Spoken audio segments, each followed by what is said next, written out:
नमस्ते स्टूडेंट्स। आज हम राजनीति विज्ञान शिक्षण शास्त्र के अंतर्गत दैनिक पाठ योजना के बारे में जानेंगे। डेली लेसन प्लान होता क्या है। इससे पूर्व की कक्षा में हमने वार्षिक योजना और इकाई योजना के बारे में जाना कि पूरे वर्ष के शिक्षण को ध्यान में रखकर, कार्य दिवस को ध्यान में रखकर जो योजना बनाते हैं वो वार्षिक योजना है, और उसी वार्षिक योजना का छोटा प्रारूप इकाई योजना होता है जो विषय को खंड में विभाजित करके विषय को सुविधा प्रदान करने का कार्य करता है ताकि एक शिक्षक अपने शिक्षण को प्रभावी तरीके से बता सके। आज हम उसी का छोटा रूप दैनिक पाठ योजना के बारे में जानेंगे कि एक शिक्षक विद्यालय में अपने शिक्षण करवाने से पूर्व जो योजना बनाता है दिनों दिन, यानी प्रत्येक दिन की जो योजना वो निर्मित करता है उसको दैनिक पाठ योजना कहते हैं। इससे हम जानेंगे कि किसी भी कार्य को करने से पहले जो योजना बनाई जाती है तो उस कार्य को सफलतापूर्वक संपादित किया जाता है।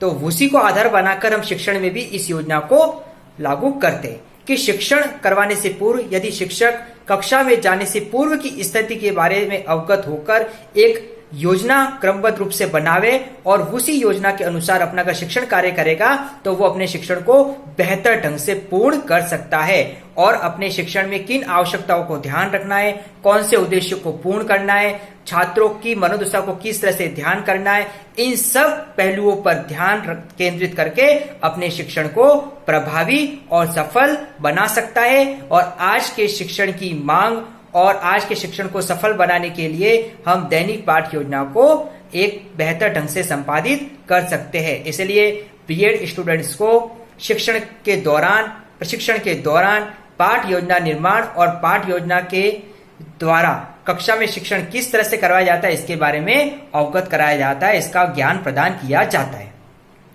इसी पाठ योजना को हम विस्तृत रूप से जानते हैं कि यह पाठ योजना क्या है।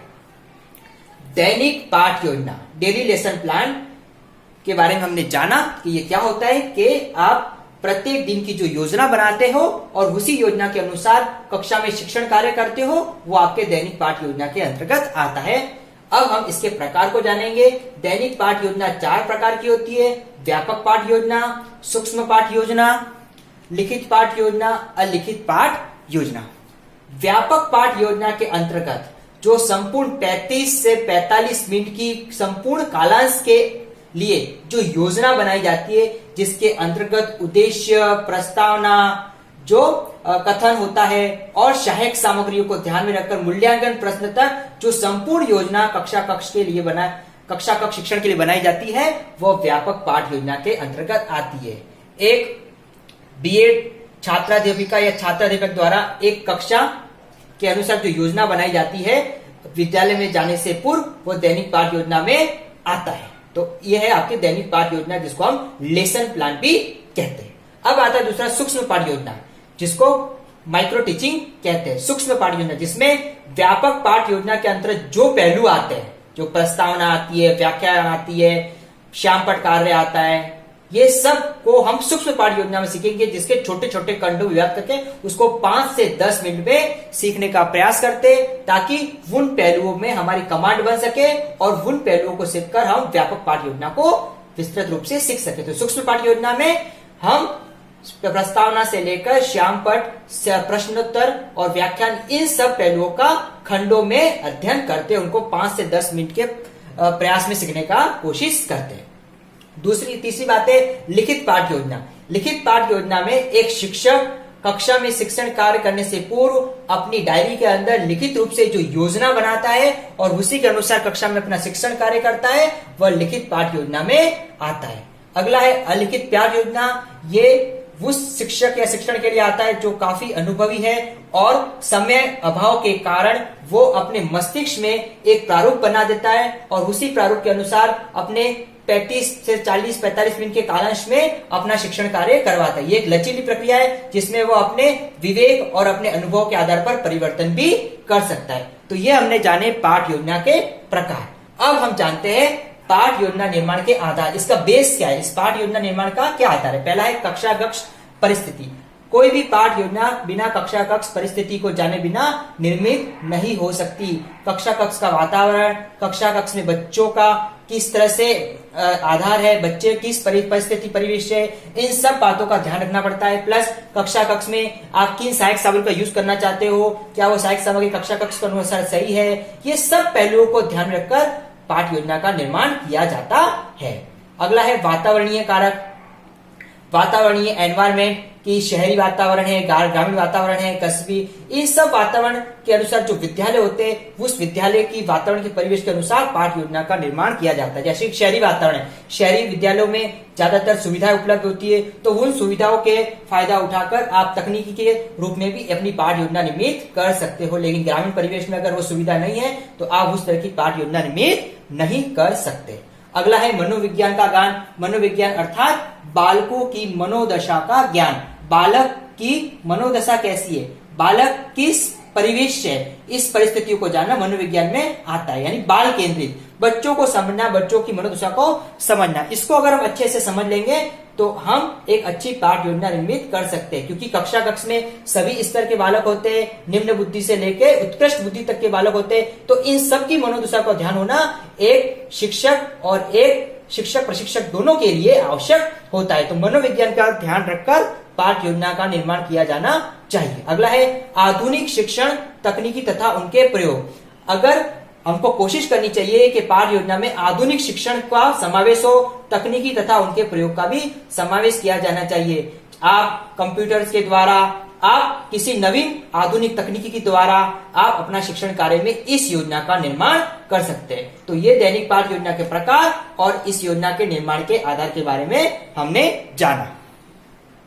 हम आगे जानते हैं कि दैनिक पाठ योजना को बनाते समय हमको किन किन पहलुओं पर ध्यान देना है, किन किन बातों पर ध्यान देना है, ताकि हम एक आदर्श पाठ योजना का निर्माण कर सकते हैं। सबसे पहले उद्देश्य की स्पष्टता। आप जो पाठ योजना बनाने जा रहे हो उसमें उद्देश्य आपके स्पष्ट होनी चाहिए। आपको शिक्षक और बालक दोनों के उद्देश्यों को ध्यान में रखकर हम उद्देश्यों का निर्धारण करते हैं, ताकि जो कंटेंट पढ़ाया जा रहा है उस कंटेंट की जो व्यवहारिकता है वो इस उद्देश्यों के माध्यम से पूर्ण हो सके। दूसरी बात है विषय वस्तु का ज्ञान। एक शिक्षक जब कक्षा में शिक्षण कार्य कराता है तो उसको विषय वस्तु का सही से ज्ञान होना जरूरी है। अपूर्ण या अधूरे ज्ञान से अपना शिक्षण करवाना सही नहीं होता है, वह शिक्षण के लिए एक बाधक साबित हो सकता है। इसलिए कक्षा में जाने से पूर्व उस विषय के बारे में हमको संपूर्ण ज्ञान होना चाहिए ताकि हमारा शिक्षण सफल हो सके। तीसरा है समस्त विषयों का सामान्य ज्ञान। हमको हमारे शिक्षण के साथ साथ जो अन्य विषय होते हैं उसका भी सामान्य ज्ञान होना चाहिए, क्योंकि हमने जाना है कि एक विषय का दूसरे विषय से कहीं ना कहीं कोरिलेशन होता है और यही कोरिलेशन हमको शिक्षण में फायदेमंद होता है। कई बार हम कंटेंट को पढ़ाते पढ़ाते हमको अन्य विषयों का भी उदाहरण के तौर पर सहारा लेना पड़ सकता है, इसलिए हमको अन्य विषयों का भी सामान्य ज्ञान जरूरी है। अगली बात है शिक्षण विधियों का ज्ञान। एक आदर्श पाठ योजना में जो शिक्षण विधियां होती है, जो टीचिंग मेथड्स होते हैं, उनका ज्ञान भी हमको पूर्ण रूप से होना चाहिए कि आप प्रस्तावना, प्रश्न, व्याख्यान, जो भी आपके जो मेथड्स आप लेके जा रहे हो वो मेथड्स कितने सफल हो सकते हैं और उन विधियों का आप किस तरह से प्रयोग कर रहे हो। इसलिए शिक्षण विधि का ज्ञान हमको पूर्ण रूप से होना सही जरूरी है। अगली बात है विद्यार्थियों की प्रकृति का ज्ञान। जो स्टूडेंट्स का जो नेचर्स होता है, विद्यार्थियों की जो प्रकृति होती है उसका हमको सही ज्ञान होना जरूरी है, क्योंकि कई बार हमने देखा है कक्षा में समस्यात्मक बालक होते हैं, शरारती प्रवृत्ति के बालक होते हैं, तो उनको भी ध्यान में रखकर हम आपको ऐसी पाठ योजना का निर्माण करना है ताकि उन बालकों के लिए भी फायदेमंद हो सके और वो भी आपके शिक्षण में बने रहे। तो उसका आप तभी ध्यान रख सकते हो जब आपको बालकों की प्रकृति का ध्यान है। अगला है पूर्व ज्ञान की स्पष्टता। जो प्रीवियस नॉलेज होता है, हमको पाठ योजना बनाने से पहले, हम कक्षा में शिक्षण कार्य करने से पहले जो प्रीवियस नॉलेज से समझो प्रस्तावना प्रश्न बनाते हैं वो स्पष्ट होने चाहिए, ताकि हमारे प्रस्तावना प्रश्न के द्वारा हम उस बालकों के पूर्व ज्ञान को समझ सके और उसी के आधार पर हम बालकों को जो कंटेंट पढ़ाने जा रहे हैं, जो नवीन ज्ञान देना चाह रहे हैं, उसको हम स्पष्ट रूप से बच्चों तक दे सके। अगला है कक्षा स्तर का ज्ञान। जो क्लास का लेवल है कि उसका हमको ध्यान होना चाहिए कि क्लास किस लेवल का है, निम्न स्तर का है कि उच्च स्तर का है, उस लेवल के अकॉर्डिंग हमको कक्षा का ध्यान रखना। कक्षा 6वीं से 8वीं की है, 9वीं 10वीं की, 11वीं 12वीं, उसके अकॉर्डिंग हमको लेसन प्लान बनाना है। सोपानों का विभाजन, एक आदर्श पाठ योजना में यही है इंपॉर्टेंट सोपान कि आप अपने प्रकरण के अंदर जो शिक्षण बिंदुओं का निर्धारण करते हो उसको आप किस तरह कंटेंट के अनुसार निर्धारित करते हो, उसको अच्छे से सोपानों में विभाजित करके एक आदर्श पाठ योजना का निर्माण करते हैं। सहायक सामग्री का प्रयोग, एक आदर्श पाठ योजना में जो सहायक सामग्री होती है उसका प्रयोग हम किस तरीके से कर रहे हैं कि कौन से कंटेंट को कौन सी सहायक सामग्री से हम अच्छे से समझा सकते हैं और उसका प्रयोग किस तरह से हो रहा है, तो इसका ध्यान हमको होना चाहिए। लचीलापन, आदर्श पाठ योजना की विशेषता होती है कि वो लचीली होती है। एक शिक्षक का अपनी पाठ योजना पर इतना अधिकार होता है कि वो पढ़ाते पढ़ाते उसमें अगर बदलाव करना चाहते हैं, कहने का मतलब है कि कई बार हमको शिक्षण के दौरान बच्चों को समझ में नहीं आए तो हम कुछ उदाहरण और कुछ अन्य जो पहलुओं पर विचार विमर्श करके बच्चों को वो पाठ समझा सकते हैं, तो वो तभी संभव है जब आपकी पाठ योजना लचीली हो, उसमें कुछ हद तक हम परिवर्तन कर सकते हैं। एक रटी रटाई पाठ योजना हम कक्षा में बता नहीं सकते, उसको समझा नहीं सकते। समय का ज्ञान, एक आदर्श पाठ योजना में समय का ध्यान रखा जाता है कि कितने समय में आपको 35 से 45 मिनट की जो कक्षा होती है उसमें आप अपनी पाठ योजना को किस तरह से पूर्ण कर रहे हो और प्रस्तावना, व्याख्यान, प्रश्नोत्तर, सहायक सामग्री में आप कितना समय ले रहे हो। तो आज की कक्षा में हमने जाना कि जो पाठ योजना होती है वो पाठ योजना शिक्षण में किस तरह से प्रभावी साबित हो सकती है और हमारे दैनिक जो शिक्षण कार्य होता है उसको सही तरह से संपादित करने में पाठ योजना कितनी फायदेमंद होती है। Thank you. पहला, दैनिक पाठ योजना किसे कहते हैं, इसके प्रकार बताइए। और दूसरा गृह कार्य है, पाठ योजना बनाते समय किन बातों का ध्यान रखना चाहिए।